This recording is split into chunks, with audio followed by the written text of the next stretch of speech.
Kwasababukeli siyabona futhi namhlanje ukuthi umkhulu uDube uphethe ibhamu ey'mbili namhlanje. Uzositshena-ke futhi babukele ukuthi yini le bhamu ayiphethe namhlanje umkhulu, uzisaphi and imithi yokwenzani. Sawubona mkhulu, siyakubingelela namhlanje. Ya, sanibonani balaleli. Yebo mkhulu. Siyaphila nina njani ngalapha emakhaya? Hhayi, kuyaphileka mkhulu, kuyancengeka mkhulu. Ngithi ake ngiqhamuke namhlanje futhi. Ake ngikhulume ngale nduku le engiyiphethe la. Yebo. Le nduku le ivula inzalo. Yebo mkhulu. Njengala lona nje owu-2 litha. Ya, uklina isibeletho kumuntu wesifazane. Yebo. Ya, umbusele nemizwa kahle khona ezoyijaha into le. Yebo mkhulu. Ya, wona-ke lo uvula inzalo. Umuntu wesifazane-ke uphuza lo muthi yena yedwa. Yebo. Aze awuqede lo 2 litha. Yebo. Kodwa futhi uyabuyela nangala kulo wesilisa. Yebo. Lona-ke uphuzwa umuntu wesilisa, aphuze isipuni esisodwa, aphinde athathe ivalo ey'ntathu. Yebo mkhulu. Athathe la ngaphambili iconsi, into encane iconsi. Yebo. Lona-ke igama lawo umseshi. Yebo mkhulu. Igama lona umseshi. Umseshi-ke yilona owaziwa udume umhlaba wonke. Yebo.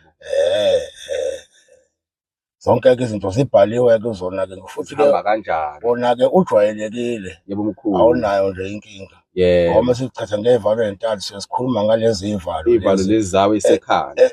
Ezintathu. Yebo mkhulu. Iwona lo.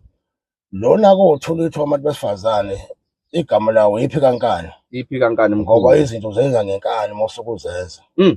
Uma nje uya kuma-parrot kuzokweqe uyakuvimba konke lokho. Isibelethweni sakho engcolile uyasikilina, umuntu wesifazane ahlanzeke. Ama-discharge mkhulu ashawa abekwe kude. Yonke lezo zinto lezo. Izinto zabantu besimame lezo. Yebo. Yebo. Isisuke siyahlala. Ababa nama-period pains mkhulu babe bathi kubuhlungu izisu bebeze ngona ama-period, yonke lento iyayishaya ivalo. Yonke leyo nto nje ishaya ivalo. Yebo mkhulu. Phela yonke lezo y'nkinga ey'njengalezo. Lo muthi-ke u-R600 iyombili. Ikhombo mkhulu. Ikhombo le iwu-R600 yombili. Yebo. Uma ukhona uma ongezwanga kahle aphinde futhi abuze afone ngokwazi futhi ukumchazela. Yebo mkhulu. Yebo. Manje mkhulu wenze njani la? Uyaphuza uma umuntu wesimame noma uphinde futhi ubuyele e-toilet uchathe njengoba sazi kumseshi mkhulu? Hhayi, awuphuzwa-ke lo, uphuzwa kuphela. Yebo mkhulu. Awuthathi. Yebo. Oh, uyaphuza nje kuphela. Into engakanani mkhulu? Phuza uwafu wenkomishi. Uwafu wenkomishi. Yebo. Yebo mkhulu. Bese ukuthi lo owumseshi le ngithi uyaziwa udume kakhulu. Yebo.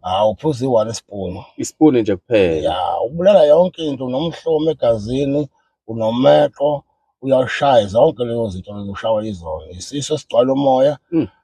Ya, konke lokho kuyenzeka. Induku elalayo mkhulu. Induku elalayo, zonke izinto nje uyayilapha. Yebo mkhulu. Unama-ulcer. Yebo. Uyakwazi ukuphuza umseshi bese uphuza amanzi amaningi. Ama-ulcer phela nya. Yebo mkhulu. Umseshi nje wenza zonke izinto. Ingako ngithi kodwa umseshi ungenzani. Ungenzani, yebo. Ngoba wena sofuna ukulapha izinto ey'ningi ngesikhathi esisodwa. Mkhulu. Yebo. Umseshi wezifo zonke lo. Iwona-ke. Yebo mkhulu. Yebo. Manje mkhulu eCape Town nifika nini khona lapha eKranfontein mkhulu? Ngoba phela bakulindele abantu mkhulu. Ya, ngomhla ka-29 nje sobe sesikhona. Yebo mkhulu. Ya, kuzoba kuhambe umfana wami uzobe ekhona. Yebo mkhulu. Ukuhambela kusafanele ukuthi uhambe mina ngoba uzobe phethe lezi nduku lezi engiziphethe. Yebo mkhulu. Ya, kuthi eGoli-ke ungikhumbuze nami.